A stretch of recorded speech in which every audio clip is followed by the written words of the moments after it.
दोस्तों, इन्फ्राटॉक्स के नए एपिसोड में आपका स्वागत है। तो चलिए शुरू करते हैं।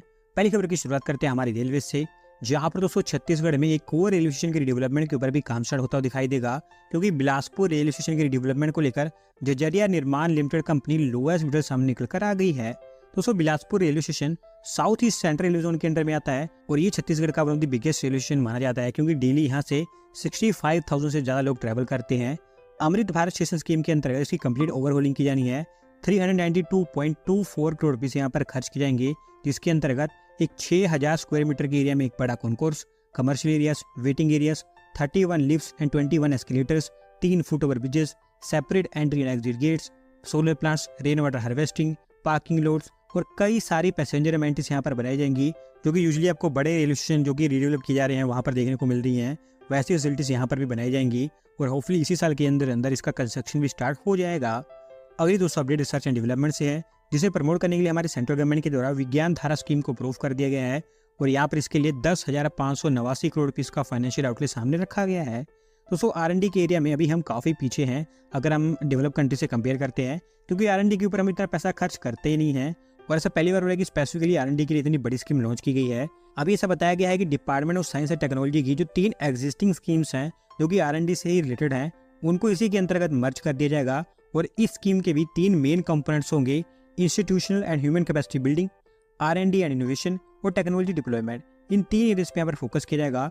स्कूल लेवल से लेकर हायर एजुकेशन लेवल तक गवर्नमेंट और प्राइवेट इंस्टीट्यूशंस और इंडस्ट्री के हर एक एरिया में R&D इनिशिएटिव्स को ये स्कीम सपोर्ट करेगी और अगले 5 सालों तक ये वैलिड रहने वाली है। देखते हैं कि हमारे देश में R&D के ऊपर इसका कितना इम्पैक्ट पड़ता है। अगली दोस्तों अपडेट आंध्र प्रदेश से है, जहाँ पर दोस्तों रोड कनेक्टिविटी को बेहतर बनाने के लिए आंध्र प्रदेश गवर्नमेंट ये प्लान करी है कि स्टेट के 4 की रोड्स को 4 लेन रोड्स में कन्वर्ट कर दिया जाए और इसके लिए वो अगले कुछ ही हफ्तों के अंदर अंदर फिजिबिलिटी कंडक्ट करना स्टार्ट कर देंगे।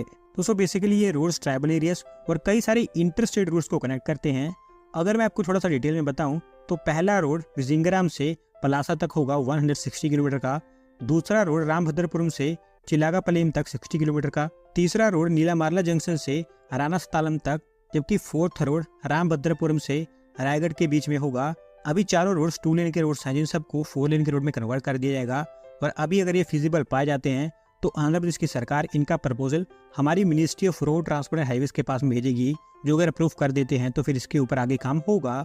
अगली दोस्तों अपडेट उत्तर प्रदेश से है, जहाँ पर दोस्तों बरसाना रोपवे का यूपी के सीएम के द्वारा इनॉग्रेशन कर दिया गया है और अभी वो डिवोटीज जो कि यहाँ पर मेनली राधा रानी टेम्पल में आते हैं, उनको टेम्पल तक पहुँचना और ज़्यादा आसान हो जाएगा। दोस्तों, बरसाना के बारे में हम कह सकते हैं कि ये हमारे देश की one of the most visited Pilgrim city है। हर साल लाखों में लोग यहाँ पर आते हैं।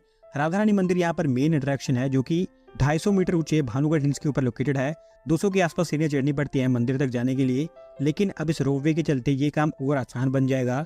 300 मीटर के आसपास से रोपवे की लेंथ बताई गई है, जिसको वृंदावन डेवलपमेंट अथॉरिटी के द्वारा बनाया गया है और 15.89 करोड़ के इसके ऊपर खर्च किए गए हैं।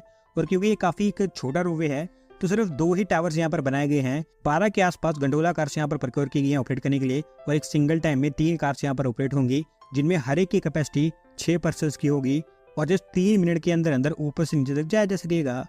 अगली दोस्तों अपडेट तमिलनाडु से है, जहाँ पर दोस्तों डेनमार्क बेस्ड कंपनी रोकवूल ग्रुप ने एक और फैक्ट्री अनाउंस कर दी है हमारे देश के लिए, जो कि स्पेसिफिकली तमिलनाडु में बनेगी और यहाँ पर वो 550 करोड़ की इसकी इन्वेस्टमेंट करने वाले हैं।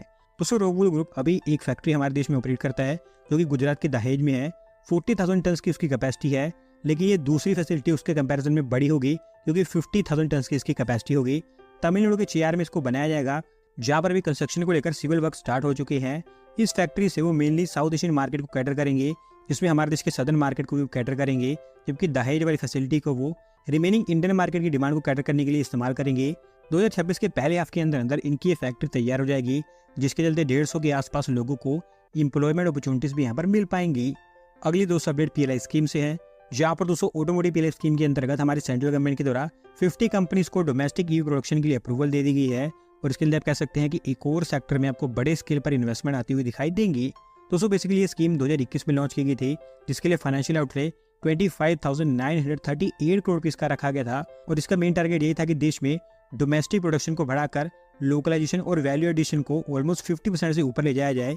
अभी जो अप्रूवल 50 कंपनीज को दी गई है, यहाँ पर जीरो एमिशन वाले व्हीकल्स को कवर किया गया है, जैसे कि इलेक्ट्रिक व्हीकल्स या फिर जो हाइड्रोजन फ्यूल सेल वाले व्हीकल्स होते हैं ऑटो मेकर्स को उनकी एनुअल सेल्स के बेसिस पर 13 से लेकर 15% तक के इंसेंटिव दिए जाएंगे। वैसे मैं आपको बता दूं कि टोटल हमारी गवर्नमेंट के पास 74 एप्लीकेशन आई थे, जिसमें से अभी 50 को अप्रूवल मिली है। ओला, बजाज ऑटो, टाटा, महिंद्रा एंड महिंद्रा, इस तरह की कंपनीज को यहाँ पर इंक्लूड किया गया है।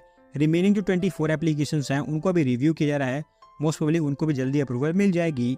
अगली दोस्तों अपडेट बेंगलुरु से है, जहाँ पर दोस्तों ट्रैफिक प्रॉब्लम को सोल्व करने के लिए कर्नाटक गवर्नमेंट ने फाइनली एक बड़ा स्टेप चल दिया है, क्योंकि बीबीएमपी के ट्विन ट्यूब टनल प्लान को और साथ साथ बेंगलुरु के स्काईडेक प्रोजेक्ट को कर्नाटक कैबिनेट की अप्रूवल मिल गई है। दोस्तों बेंगलुरु की ट्रैफिक प्रॉब्लम को सोल्व करने के लिए काफी लंबे समय से अलग अलग प्लान्स बनाए जा रहे हैं। अभी ये डिसाइड किया गया है कि कई सारे एलिवेटेड कॉरिडोर्स और 2 टनल्स यहाँ पर बनाई जाएंगी, जिनके ऊपर बड़े स्केल पर पैसा खर्च किया जाएगा। उसमें से अभी एक टनल अप्रूव की जा चुकी है, जो कि हेबल जंक्शन से सिल्क बोर्ड जंक्शन के बीच में बनकर तैयार होगी। 18.5 किलोमीटर की इसकी लेंथ होगी, जिसके ऊपर 12,690 करोड़ रुपए खर्च किए जाएंगे। वैसे तो जिस कंसल्टेंट को यहाँ पर सिलेक्ट किया गया था इसकी फिजिबिलिटी बनाने के लिए, उन्होंने तो सिंगल ट्यूब टनल यहाँ पर रिकमेंड की थी, पर क्योंकि मुंबई की ट्विन ट्यूब टनल्स काफी सक्सेसफुल है, तो उसी के बेसिस पर इन्होंने ट्विन ट्यूब टनल बनाने का यहाँ पर फैसला लिया है। बात करें स्काईडेक प्रोजेक्ट के बारे में, तो 500 करोड़ रुपए उसके ऊपर भी खर्च किए जाएंगे। एक ऑस्ट्रियन कंपनी ने वर्ल्ड डिजाइन ऑर्गेनाइजेशन के साथ मिलकर इसका डिजाइन तैयार कर दिया है, जहां पर बताया गया है कि बानियन ट्री की तरह इसका डिजाइन होगा। 250 मीटर लंबे स्ट्रक्चर को 3 पार्ट्स में डिवाइड किया गया है। Theatre, sky garden, restaurants, roller coaster, exhibition hall, sky deck, इस तरह की अलग अलग फैसिलिटीज यहाँ पर बनाई जाएंगी और होपफुली दोनों के ऊपर जल्द कंस्ट्रक्शन भी स्टार्ट होगा। अगली दोस्तों अपडेट हमारे सेमीकंडक्टर सेक्टर से है, जहाँ पर दोस्तों सेमीकंडक्टर सेक्टर को लेकर यूपी गवर्नमेंट के द्वारा 2 और प्रपोजल्स को अप्रूवल दे दी गई है और अभी इनको फर्दर अप्रूवल के लिए सेंट्रल गवर्नमेंट के पास में पहुंचा दिया गया है। दोस्तों सेमीकंडक्टर के एरिया में अभी जो मोस्ट ऑफ द इन्वेस्टमेंट्स आ रही हैं वो गुजरात स्टेट में ही देखने को मिल रही हैं। अहमदाबाद के अगल बगल सभी प्लांट्स बनकर तैयार हो रहे हैं, लेकिन अब यहाँ पर यूपी स्टेट भी इस रेस में एंट्री कर चुका है, क्योंकि नोएडा में सेमीकंडक्टर प्लांट्स को लेकर यूपी गवर्नमेंट को 5 अलग अलग प्रपोजल रिसीव हो चुके हैं, जिसमें से 3 को अप्रूवल मिल चुकी है। हीरानंदानी बैक टार्क सेमीकंडक्टर का प्रपोजल ऑलरेडी यूपी गवर्नमेंट ने अप्रूव कर दिया है और इसके लिए सेक्टर 28 में 125 एकड़ ऑफ लैंड इधर भी रखी गई है। 28,440 करोड़ रुपए की यहाँ पर इन्वेस्टमेंट होगी और ये प्रपोजल पहले से ही सेंट्रल गवर्नमेंट के पास में भेज दिया गया था। वामा सुंदरी इन्वेस्टमेंट्स, जो कि HCL और फॉक्सकॉन का एक जॉइंट वेंचर है, ये सेक्टर 10 में उनका सेमीकंडक्टर प्लांट सेटअप करने वाले हैं।